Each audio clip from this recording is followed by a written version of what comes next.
Hello दोस्तों, नमस्कार। मैं मनीष कुमार अपने यूट्यूब चैनल मनीष एजुकेशन में आप लोगों का स्वागत करता हूं। दोस्तों, चैनल पर नए हैं तो सब्सक्राइब कर लें और बेल आइकन बटन को दबाना ना भूलें। चलिए दोस्तों, आज के इस वीडियो में हम लोग जानेंगे कि यूरोप में राष्ट्रवाद यानी कि हिस्ट्री से यूरोप में राष्ट्रवाद से जो क्वेश्चन एग्जाम में आने वाले हैं उस पर विशेष ध्यान रखते हुए मैंने इस वीडियो को तैयार किया है। चलिए दोस्तों, वीडियो शुरू करते हैं। हमारा चैप्टर नंबर 1 इतिहास के है, यूरोप में राष्ट्रवाद। यूरोप में राष्ट्रवाद हमारा चैप्टर नंबर 1 है दोस्तों, और चैप्टर नंबर 1 हमारा यूरोप में राष्ट्रवाद है। इसका क्वेश्चन नंबर पहला है दोस्तों, क्वेश्चन नंबर फर्स्ट कहता है कि इटली और जर्मनी के एकीकरण में ऑस्ट्रिया की क्या भूमिका थी। यानी कि हमारा यह क्वेश्चन एकदम वीवीआई दोस्तों, आप लोग याद कर ही लीजिएगा। कह रहा है इटली और जर्मनी के एकीकरण में ऑस्ट्रिया की क्या भूमिका थी। आंसर है इटली एवं जर्मनी के एकीकरण में सबसे बड़ी बाधा ऑस्ट्रिया थी। दोस्तों, इटली और जर्मनी के एकीकरण में सबसे बाधा ऑस्ट्रिया थी। ऑस्ट्रिया इटली एवं जर्मनी के एकीकरण के विरुद्ध था। जो ऑस्ट्रिया था वह इटली एवं जर्मनी के एकीकरण के विरुद्ध था। उसी ने इन दोनों राज्यों को कई भागों में बांट दिया था। यहाँ होने वाले सभी राष्ट्रवादी आंदोलनों को दबा दिया करता था। इससे निपटने के लिए इटली एवं जर्मनी के राष्ट्रवादी नेताओं ने अन्य राष्ट्रों का सहारा लिया। अंततः 1871 तक इटली एवं जर्मनी का एकीकरण सफल हुआ। यानी कि दोस्तों, हमारा क्वेश्चन नंबर 1 था कि इटली और जर्मनी के एकीकरण में ऑस्ट्रिया की क्या भूमिका थी। ऑस्ट्रिया एक बहुत ही दुश्मन टाइप के इटली एवं जर्मनी के लिए थी, जो इटली और जर्मनी के एकीकरण नहीं होने देना चाहती थी। अगला क्वेश्चन है हमारा दोस्तों, वियना कांग्रेस की 2 उपलब्धियां बताएं। यानी कि वियना कांग्रेस जो हुई थी मेटरनिख के नेतृत्व में, उसकी 2 उपलब्धियां बताएं। आंसर है वियना कांग्रेस 1815 ईस्वी में ऑस्ट्रिया के चांसलर मेटरनिख की मेजबानी में की गई। इसकी 2 उपलब्धियां निम्न है। पहला उपलब्धियां नेपोलियन युग का अंत, यानी कि वियना सम्मेलन के माध्यम से नेपोलियन युग का अंत हुआ दोस्तों, और मेटरनिख युग की शुरुआत हुई। उसके बाद है आपका मेटरनिख कौन था। यानी कि जो मेटरनिख है वह मेटरनिख कौन था। तो मेटरनिख कौन था क्वेश्चन है। आंसर है आपका मेजनी कौन था। सॉरी दोस्तों, मेजनी कौन था। आंसर है मेजनी साहित्यकार, गणतांत्रिक विचारों का समर्थक एवं योग्य सेनापति था। उसमें आदर्शवादी गुण कम तथा व्यवहारिक गुण अधिक था। मेजनी संपूर्ण इटली का एकीकरण कर उसे गणराज्य बनाना चाहता था। आपको अगला क्वेश्चन है, गैरीबाल्डी के कार्यों की चर्चा करें। दोस्तों, यह सभी क्वेश्चन बहुत ही इम्पोर्टेंट क्वेश्चनों में से एक है, और इस क्वेश्चन को आप लोग याद रखिएगा और इस वीडियो में अंत तक जरूर बने रहिए। इसमें मैं आगे यह बताऊंगा कि इसमें से कौन से ऐसे क्वेश्चन हैं जो पूछेंगे, यानी कि एग्जाम में आएंगे ही आएंगे। चलिए दोस्तों, बढ़ते हैं वीडियो की ओर। कहता है गैरीबाल्डी मेजनी के विचारों का समर्थक था। उसने लाल कुर्ती का गठन कर इटली के 2 प्रांत सिसिली एवं नेपल्स को अपने कब्जे में ले लिया। गैरीबाल्डी ने 1862 ईस्वी में रोम पर आक्रमण की योजना बनाई, परंतु काउंट काबूर के कहने पर योजना रोक दी। यानी कि काउंट काबूर के कहने पर गैरीबाल्डी ने योजना रोक दी। गैरीबाल्डी अपने सारी संपत्ति को दान देकर एक साधारण किसान की भांति जीवन जीने लगा। गैरीबाल्डी अपने सारी संपत्ति को अपने राष्ट्र के नाम कर एक साधारण किसान की भांति जीवन जीने लगा। अगला क्वेश्चन है आपको, इटली के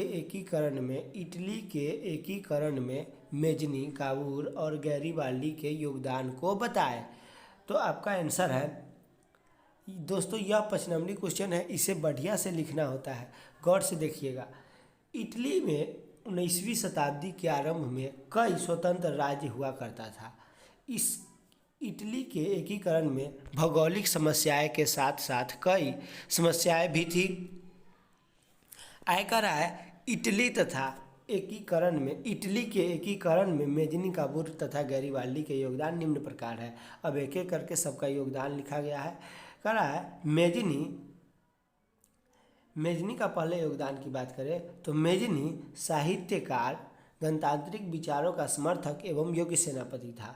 उसमें उसमें आदर्श गुण कम एवं व्यवहारिक गुण अधिक था। वह इटली से विदेशी हस्तक्षेप हटाकर उसे गणराज्य बनाना चाहता था।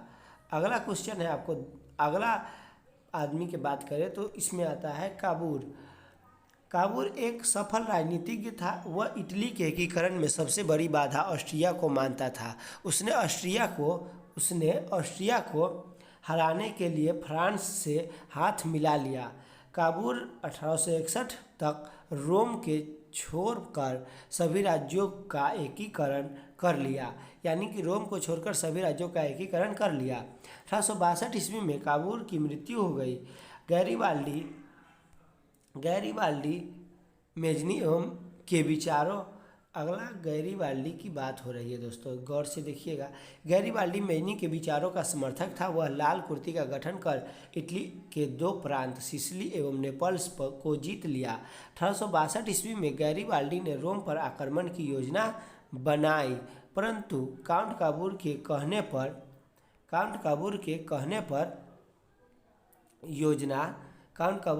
पर योजना रोक दी।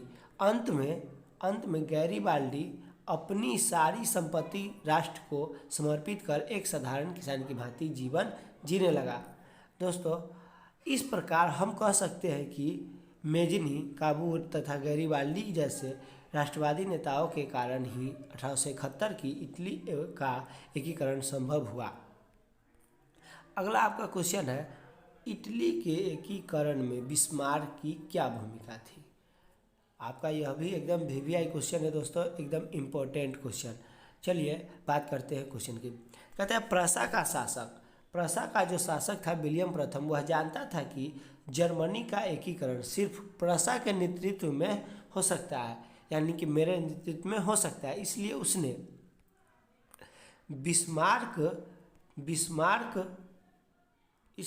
बिस्मार्क को अपने देश का चांसलर बनाया। बिस्मार्क पहले जर्मन डायट में प्रसा का प्रतिनिधि हुआ करता था। बिस्मार्क ने अपने नीतियों से प्रसा को मजबूत किया। उसने जर्मनी के एकीकरण के लिए सैन्य शक्ति को समझा, इसलिए उसने अपने देश में सैन्य सेवा लागू किया। विलियम प्रथम ने उसे सैन्य शक्ति प्रदान किया तथा जर्मनी के एकीकरण के लिए बहुत सारी स्वतंत्रता प्रदान की। बिस्मार्क ने रक्त एवं लौह की नीति का अवलंबन किया। बिस्मार्क ऑस्ट्रिया को आक्रमणकारी साबित करना चाहता था। दोस्तों, बिस्मार्क ऑस्ट्रिया को क्या साबित करना चाहता था? आक्रमणकारी। वीडियो को लास्ट तक जरूर देखें। थोड़ा देर आप देखकर छोड़ दीजिएगा तो आपको कोई फ़ायदा नहीं होगा। इससे बढ़िया है नहीं देखें, इस वीडियो को अंत तक जरूर देखें। अगला है, आगे कहता है दोस्तों, उसने फ्रांस से समझौता कर लिया कि प्रसा ऑस्ट्रिया के विरुद्ध में फ्रांस तटस्थ, यानी कि फ्रांसा और ऑस्ट्रिया के युद्ध में फ्रांस तटस्थ रहेगा, यानी कुछ नहीं करेगा।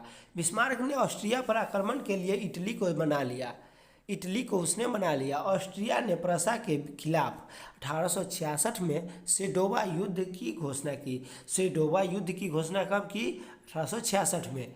इस युद्ध में ऑस्ट्रिया दोनों तरफ से फंसकर बुरी तरह पराजित हो गया। इस तरह जर्मनी के ज़्यादातर क्षेत्रों पर से ऑस्ट्रिया का प्रभाव समाप्त हो गया। इस प्रकार हम कह सकते हैं कि बिस्मार्क की कूटनीति सोच के कारण जर्मनी का एकीकरण 1871 तक सफल हुआ।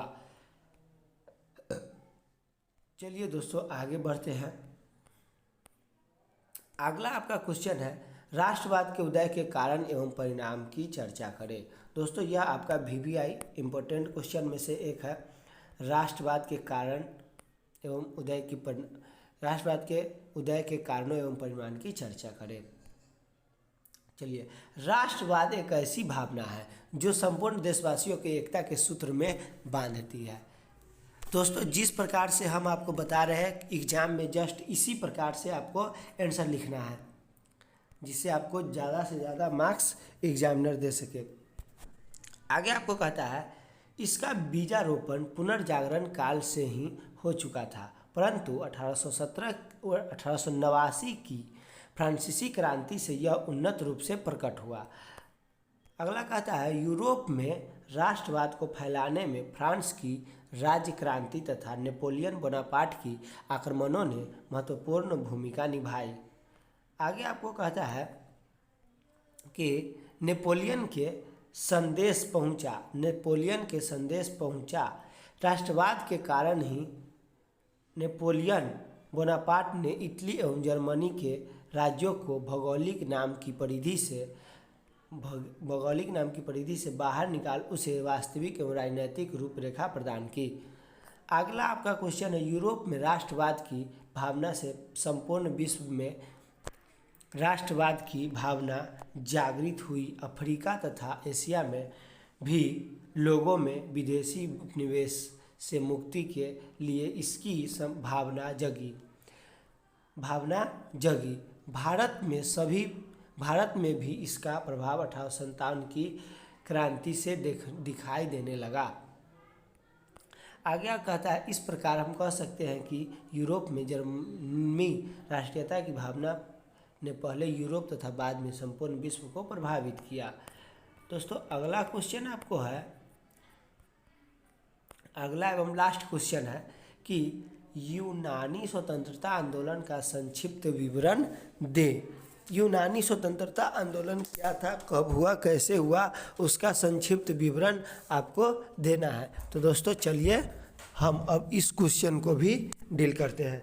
तो क्वेश्चन कह रहा है कि यूनानी स्वतंत्रता आंदोलन का संक्षिप्त विवरण दे। आपका आंसर है, यूनान यूरोप का एक महान देश है। यूरोप वासियों के लिए यूनान का साहित्य एवं ज्ञान विज्ञान प्रेरणा स्रोत रहा है। यूनान का अपना गौरवमय अतीत रहा है, जिसके कारण उसे पाश्चात्य का मुख्य स्रोत माना जाता है। उसे क्या माना जाता है दोस्तों? पाश्चात्य का मुख्य स्रोत। आगे कहता है, यूनानी सभ्यता की चिकित्सा विज्ञान आदि क्षेत्रों की उपलब्धियां यूनानियों के लिए प्रेरणा स्रोत थे। परंतु इसके बावजूद भी यूनान तुर्की साम्राज्य के अधीन था। फ्रांसीसी क्रांति से यूनानियों में राष्ट्रीयता की भावना की लहर जगी, क्योंकि धर्म, जाति और संस्कृति के आधार पर इनकी पहचान एक थी। आगे कहता है क्वेश्चन में आंसर, तुर्की शासन से स्वयं को अलग करने के लिए यूनान में बहुत सारे राष्ट्रवादी आंदोलन चलाए जाने लगे। इसके लिए इन्होंने हितेरिया फिलाइक नामक संस्था का गठन किया। किसका? हितेरिया फिलाइक नामक संस्था का स्थापना ओडेसा में की।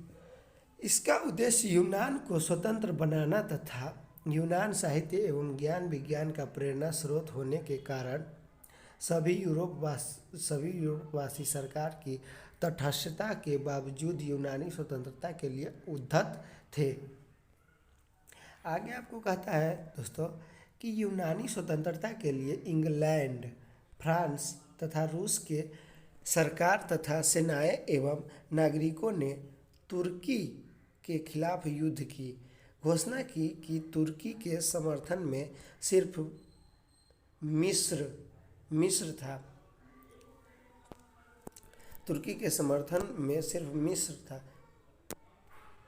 इसी कारण से तुर्की बुरी तरह पराजित हो गया। अंततः 1829 ईस्वी में एड्रियानोपल की संधि हुआ, जिसके तहत यूनान को स्वतंत्र घोषित किया गया। दोस्तों आगे कहता है कि इस प्रकार हम कह सकते हैं कि इंग्लैंड, फ्रांस तथा रूस के सहायता से कूटनीति द्वारा तुर्की के हार एवं यूनान की स्वतंत्रता प्राप्त हुई। दोस्तों इस प्रकार आपका यह चैप्टर होता है द इंड होता है। दोस्तों अब मैं आपको बता दूं कि यह आपका जो भी क्वेश्चन थे वह आपको सीधा पूछे गए क्वेश्चन है, यानी कि यह क्वेश्चन आपको क्वेश्चन बैंक से लेकर 2011 से 2022 तक के क्वेश्चनों में से यह क्वेश्चन आपके हिस्ट्री चैप्टर नंबर 1 के क्वेश्चन थे जो आपको एग्ज़ाम में पूछे गए हैं और इसी में से आपको एग्ज़ाम में पूछे जाएंगे। दोस्तों अगर आपने मेरे ऑब्जेक्टिव सजेशन का वीडियो नहीं देखा है तो मेरे चैनल पर जाकर उसे भी देख ले, क्योंकि आपको सब्जेक्टिव से सिर्फ नहीं होगा, ऑब्जेक्टिव भी क्लियर होनी चाहिए। दोस्तों अगर आपको यह वीडियो अच्छा लगा हो तो इस वीडियो को लाइक, शेयर, कमेंट एवं अपने दोस्तों को शेयर करना न भूलें। दोस्तों चलिए मिलते हैं अगले वीडियो में, जिसमें अब हम लेकर आएंगे आपको मैथ के ऑब्जेक्टिव कैसे क्लियर करें उसका वीडियो। चलिए दोस्तों तब तक के लिए thank you, bye bye. Channel पर नए हैं तो सब्सक्राइब जरूर करें और बेल आइकन बटन को दबाना ना भूलें।